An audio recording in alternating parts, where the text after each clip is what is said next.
Chào các bạn. Chào mừng các bạn đã quay trở lại với kênh Cuộc sống Nga, du lịch Nga. Chúc các bạn một ngày vui vẻ và tràn đầy năng lượng. Các bạn thân mến, nước Nga còn có tên gọi đầy đủ là Liên bang Nga, hay còn gọi là xứ sở Bạch Dương. Với diện tích hơn 17 triệu km vuông, thì nước Nga là nước có diện tích lớn nhất trên thế giới, với dân số là 145 triệu người. Lãnh thổ Nga kéo dài gồm toàn bộ phần phía Bắc châu Á và 40% châu Âu, bao gồm 11 múi giờ và sở hữu nhiều loại môi trường và địa hình khác nhau. Có chứa số lượng khoáng sản và năng lượng lớn nhất thế giới và được coi là siêu cường về năng lượng. Nga là nơi hội tụ nhiều nền văn hóa đến từ châu Á và châu Âu, với nhiều nét đẹp thiên nhiên vĩ đại và tráng lệ, làm say lòng du khách. Với chiều dài lịch sử và văn hóa lâu đời, nước Nga có nhiều thành phố được UNESCO đưa vào danh sách di sản văn hóa thế giới. Trải dài khắp đất nước Nga là những công trình kiến trúc mang đậm nét sang trọng và nghệ thuật cổ điển, đến những thành phố mang đậm nét hiện đại và văn minh của châu Âu. Ngay cả những người sống ở Nga lâu năm cũng chưa chắc đã được chiêm ngắm hết những nơi đẹp tuyệt vời này. Hôm nay, mời quý vị cùng chúng tôi khám phá nước Nga, xứ sở Bạch Dương qua video nhé. Nếu có điều kiện, các bạn nên đến đây dù chỉ một lần mới thấy hết vẻ đẹp và tráng lệ của nó. Chính vì đất nước Nga rất rộng lớn, nhiều danh lam thắng cảnh, nhưng do khuôn khổ video có hạn, nên chúng tôi chỉ dám liệt kê ở đây những địa danh tiêu biểu nhất. Mời các bạn cùng xem. Nga là nước có lãnh thổ rộng lớn nhất thế giới, và Moscow là thành phố lớn nhất của Nga. Với bề dày lịch sử văn hóa trên 800 năm, Moscow là thành phố xinh đẹp, bình yên, cổ kính, pha lẫn nét hiện đại, năng động và quyến rũ đến lạ thường. Tại đây có nhiều công trình kiến trúc cổ vĩ đại, những cung điện nguy nga, ẩn chứa giá trị văn hóa lịch sử lâu đời. Nơi được coi là trái tim của nước Nga, đó chính là Quảng trường Đỏ. Quảng trường Đỏ tọa lạc ở vị trí trung tâm Moscow và là biểu tượng kiêu hãnh của nước Nga. Khu vực xung quanh quảng trường được phủ bởi màu đỏ đặc trưng, thể hiện sự phong phú và quyền uy của kiến trúc Nga. Quảng trường Đỏ là nơi chứng kiến sự thăng trầm trong lịch sử hào hùng của đất nước, thường được chọn làm địa điểm tổ chức các cuộc diễu binh quy mô lớn nhất cả nước, và cũng là chứng nhân trong suốt bề dày lịch sử hào hùng và vĩ đại của nước Nga. Đây cũng là điểm đến thu hút nhiều du khách từ mọi miền trên thế giới, không chỉ để chiêm ngưỡng vẻ đẹp vững chãi qua hàng thế kỷ của Nga, mà còn để trải nghiệm không khí sôi động và đầy sự thú vị tại trái tim của Moscow xinh đẹp. Từ những cuộc nội chiến, cuộc chiến binh và các cuộc đăng quang của các giới lãnh đạo, nơi đây còn là điểm du lịch rất hấp dẫn với vẻ đẹp kiến trúc, hoa văn, họa tiết trang trí đặc trưng của nước Nga. Về phía nam của Quảng trường Đỏ là nhà thờ Thánh Basil. Đây là một lâu đài cổ cực kỳ tráng lệ và hùng vĩ, và cũng là công trình kiến trúc tiêu biểu bậc nhất của Moscow. Nhà thờ Thánh Basil là một biểu tượng cổ kính và hùng vĩ tọa lạc tại trung tâm Moscow, Nga. Được coi là biểu tượng của quốc gia và là một trong những công trình kiến trúc tiêu biểu nhất của thành phố. Với sự kết hợp của các tông màu sáng như xanh lá, vàng, đỏ cam và trắng, được xây dựng bằng gạch đỏ, nhà thờ Thánh Basil tỏa sáng với vẻ đẹp hoành tráng và nguy nga. Nhìn từ bên ngoài, nhà thờ lớn Thánh Basil tựa như một lâu đài cổ tích với vẻ đẹp lộng lẫy và huyền bí. Từ trên cao, nó trông giống như một ngôi sao 8 cánh, mang theo nhiều ý nghĩa tâm linh và tôn giáo. Và đây là quần thể điện Kremlin, là một trong những điểm du lịch nổi tiếng nhất của nước Nga. Cung điện này nằm ở trung tâm của thành phố Moscow, nằm trên đồi Borovsk. Đây là nơi mà các nhà vua Nga sinh sống và điều hành công việc triều chính, và hiện nay là nơi đặt các cơ quan đầu não của nước Nga. Gần đó là nhà hát Bolshoi, Bolshoi Theater, là một biểu tượng văn hóa và nghệ thuật của Moscow và của cả nước Nga. Với hơn 200 năm lịch sử, nó được coi là một trong những nhà hát lớn và danh giá nhất thế giới. Nhà hát Bolshoi nằm ở trung tâm thành phố Moscow, gần Quảng trường Đỏ. Với kiến trúc hoành tráng và kiểu dáng cổ điển, nó thu hút sự chú ý với các tòa nhà được trang trí chi tiết và một bầu không gian sang trọng. Bolshoi, nơi ghi dấu hơn 800 buổi biểu diễn của những nghệ sĩ danh tiếng bậc nhất thế giới, trong đó có vở Ballet Hồ Thiên Nga của nhà soạn nhạc vĩ đại Tchaikovsky, đã được trình diễn lần đầu tiên tại đây vào năm 1877. Và đây là nhà thờ Chúa Kitô Cứu Thế, là nhà thờ chính thống giáo cao 130 mét, nằm ngay bên bờ sông Moscow ở phía đông của Điện Kremlin. Nhà thờ mang kiểu dáng kiến trúc cầu kỳ và vô cùng độc đáo với phong cách cổ xưa của nước Nga. Ngoài những công trình lịch sử, thành phố Moscow còn có những khu vườn công viên vừa nguy nga vừa thơ mộng, được bảo trì rất kỹ lưỡng trong nhiều thế kỷ qua. Bên cạnh đó là những địa danh và kỳ đài tuyên dương các chiến thắng và lịch sử hào hùng của đất nước Nga. Thành phố lớn thứ hai của Nga là thành phố Saint Petersburg, hay còn gọi là thành phố Thánh Phêrô, nó cũng là cố đô đế quốc Nga. Đây là thành phố duy nhất trên trái đất, được UNESCO đưa vào danh sách di sản văn hóa thế giới. Thành phố Saint Petersburg nằm trên một loạt hòn đảo nhỏ trong châu thổ sông Neva. Con sông này thông với vịnh Phần Lan, tạo ra vì thế hải cảng cho Saint Petersburg. Thành phố này còn được ví như là Venice của Đông Âu. Với rất nhiều con kênh trải dài qua khắp thành phố, với những tòa nhà cổ kính mọc nền khắp nơi, đa số các du khách đến đây đều đi du thuyền trên sông để chiêm ngắm vô số các kiến trúc cổ điển, mang đậm nét nghệ thuật và lãng mạn của một thời huy hoàng của đế quốc Nga. Quả thật, Saint Petersburg đẹp từng con đường, góc phố, thậm chí có người còn nói đẹp đến từng cm, những con kênh tới những cung điện, nhà thờ nguy nga tráng lệ. Đối với du khách nào thích tìm hiểu về lịch sử thì không thể bỏ qua thành phố này khi đến với đất nước Nga.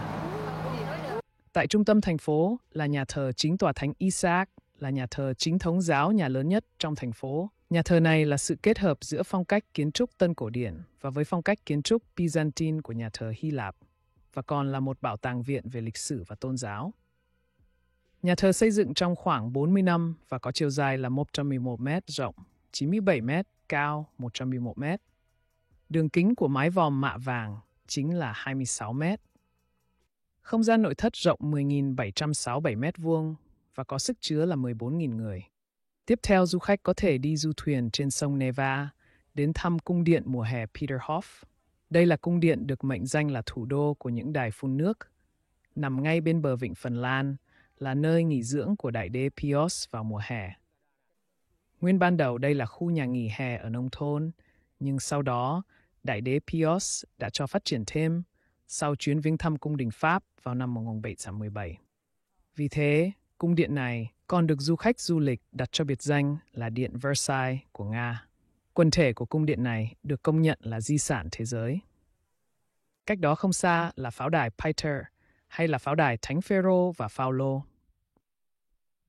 Vào năm 1713, với sắc lệnh của Nga Hoàng Piotr Đại Đế, pháo đài được thiết kế bởi kiến trúc sư lừng danh Domenico Trezzini. Bên trong pháo đài có các công trình lịch sử như là đại giáo đường Thánh Phêrô và Phaolô, nhà thờ chính của pháo đài, cũng là nơi cất giữ các ngôi mộ của nhà Romanovs và là nơi chôn cất của các vị hoàng đế, hoàng hậu Nga, từ Peter I đến Nikolai II, ngoại trừ Piotr II và Ioan VI. Ngoài nhà thờ, bên trong của pháo đài này còn có nhiều công trình kiến trúc khác như gác chuông, xưởng in tiền, xưởng sản xuất binh khí, pháo đài vân vân. Gần đó là cung điện mùa đông, còn được gọi là Winter Palace hoặc tên tiếng Nga là Zimny Dvorets, là nơi ở của Nga Hoàng, được xây dựng quy mô rất vĩ đại để thể hiện quyền lực của đế quốc Nga. Tổng diện tích của cung điện là 90.000 m² với 1.786 cửa ra vào, 1.007 phòng, 1.945 cửa sổ và 11 cầu thang. Theo ước tính sơ bộ, nếu bạn dành 1 phút để ngắm một hiện vật tại cung điện mùa đông, thì bạn sẽ phải mất khoảng 8 năm để chiêm ngưỡng được hết số hiện vật tại đây. Chặng đường tham quan cung điện được ước tính là 20 km với 350 sảnh lớn nhỏ. Hiện nay, cung điện mùa đông trở thành bảo tàng nghệ thuật Hermitage, nơi lưu giữ khoảng trên 3 triệu tác phẩm nghệ thuật của thế giới. Là một trong 2 bảo tàng lớn nhất thế giới, cùng với Louvre tại Paris, Pháp. Và đây là cung điện Ekaterina. Nó đã được người Việt yêu mến, đặt cho cái tên đó là cung điện mùa thu. Bởi vào mùa thu, lá cây ở nơi đây biến thành màu vàng, khung cảnh chuyển thành một tấm thảm màu vàng tuyệt đẹp. Vào mùa hè, cung điện giống như một tòa tháp lâu đài, được trang trí chủ yếu là màu xanh rất lộng lẫy. Cung điện trước đây là nơi các vua Nga đã từng sinh sống làm việc và tiếp đãi các đại sứ nước ngoài, và ngày nay đã trở thành viện bảo tàng.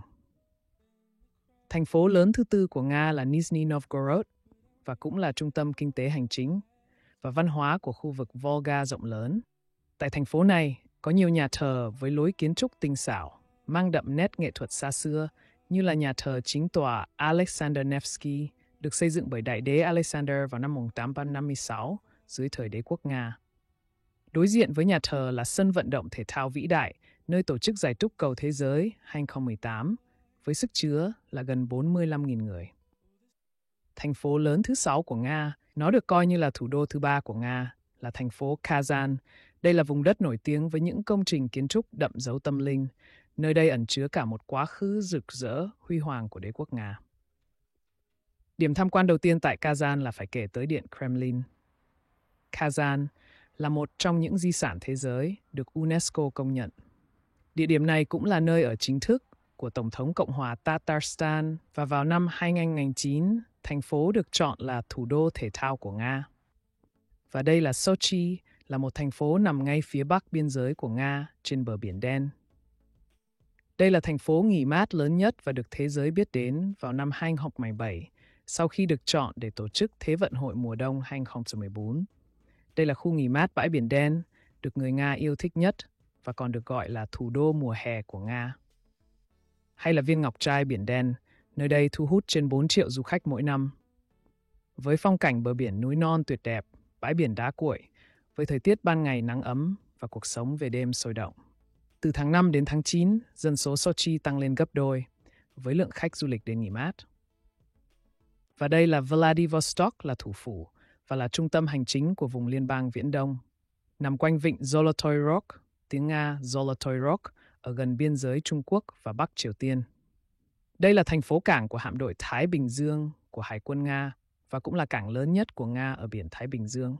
Tại đây có cây cầu treo nổi tiếng. Cầu tới đảo Russky dài thứ 14 trên thế giới và cũng là biểu tượng cho sự phát triển kinh tế của Nga trong vùng Thái Bình Dương. Chụp ảnh check-in siêu ấn tượng ngay trên mặt nước đóng băng tại hồ Baikal, vốn nằm gần Siberia, Nga, nên khi vào đông thời tiết ở khu vực hồ Baikal vô cùng lạnh giá, toàn bộ vùng hồ bị đóng băng. Bất chấp cái lạnh dưới âm 20 độ C, hồ Baikal, hồ nước ngọt lớn nhất thế giới tại Nga, luôn tấp nập vì có nhiều du khách Nga đến cảm nhận vẻ đặc biệt của hồ nước bị đóng băng hoàn toàn. Rất nhiều du khách mê khám phá, thích băng tuyết đều không bỏ qua dịp này để đến thăm thú, check-in tại hồ Baikal. Toàn bộ mặt hồ đóng băng dày khiến người ta có thể thoải mái đi dạo, thậm chí đi xe lên. Hồ Baikal hóa thành một sân băng tự nhiên khổng lồ. Xung quanh hồ đều được phủ đầy băng tuyết và không khó để tìm được những bức ảnh thật đẹp mắt. Các bạn sẽ thỏa sức tạo ra rất nhiều bức ảnh check-in tại hồ Baikal vô cùng đẹp mắt. Với làn nước trong vắt nổi tiếng, khách tham quan có thể nhìn sâu xuống đáy đại dương thăm thẳm, nuôi cá, các cây thực vật, đá và rất nhiều điều kỳ thú khác nằm dưới lớp băng dày. Chắc chắn ngắm nhìn những bức ảnh này, nhiều người sẽ mong muốn được tới du lịch hồ Baikal một lần. Săn Bắc Cực Quang. Murmansk là thành phố cảng, trung tâm hành chính của tỉnh Murmansk, nằm ở tây bắc của Nga, cách Moscow khoảng 1.850 km và cách Saint Petersburg khoảng 1.330 km, là thành phố lớn nhất trên thế giới, nằm ở vòng Bắc Cực. Thành phố nằm ở bên vịnh Kola, một khu vực của biển Barents, gần với biên giới Nga với Na Uy và Phần Lan. Vị trí địa lý đặc biệt đã ban tặng cho Murmansk vô vàn châu báu, trong đó có Bắc Cực Quang, một hiện tượng kỳ bí có thể kéo dài trong vài giờ hoặc vài ngày. Đến với Murmansk vào khoảng thời gian từ tháng 9 đến hết tháng 3 hàng năm, khi bầu trời không có nhiều mây và không có tuyết rơi, sẽ có cơ hội được chiêm ngưỡng Bắc Cực Quang, Pole Lights. Đây là một hiện tượng quang học được đặc trưng bởi sự thể hiện đầy màu sắc của ánh sáng trên bầu trời về đêm, được sinh ra do sự tương tác của các hạt mang điện tích từ gió mặt trời với tầng khí quyển bên trên của hành tinh. Các dải sáng này liên tục chuyển động và thay đổi, làm cho chúng trông giống như những dải lụa đầy màu sắc trên bầu trời. Ánh sáng kỳ diệu này có thể được coi là một trong những hình ảnh đẹp nhất của tự nhiên. Một trong những địa điểm các bạn không thể bỏ qua đó là chiêm ngắm hệ thống tàu điện ngầm, được ví như hệ thống cung điện dưới lòng đất. Nếu như nói một cách ví von rằng nhà thờ Thánh Basil, nhà hát Bolshoi hay Điện Kremlin là những cung điện trên mặt đất, thì chắc hẳn hệ thống ga tàu điện ngầm Moscow sẽ là những cung điện bên dưới lòng đất. Ai đã từng đến với thủ đô Moscow và có dịp trải nghiệm những hành trình trên những chuyến tàu điện ngầm đều không khỏi trầm trồ và ngưỡng mộ. Bởi ngoài sự sang trọng và hiện đại, nơi đây còn lưu giữ những nét nghệ thuật kiến trúc đặc sắc mà bạn không bắt gặp ở bất kỳ đâu trên thế giới. Hệ thống tàu điện ngầm hiện được đánh giá là một trong số những danh thắng rất nổi tiếng của thủ đô Moscow, cũng là niềm tự hào của nước Nga. Hệ thống tàu điện ngầm Metro của Moscow chính thức hoạt động từ năm 1935, bao phủ gần như toàn bộ thủ đô nước Nga.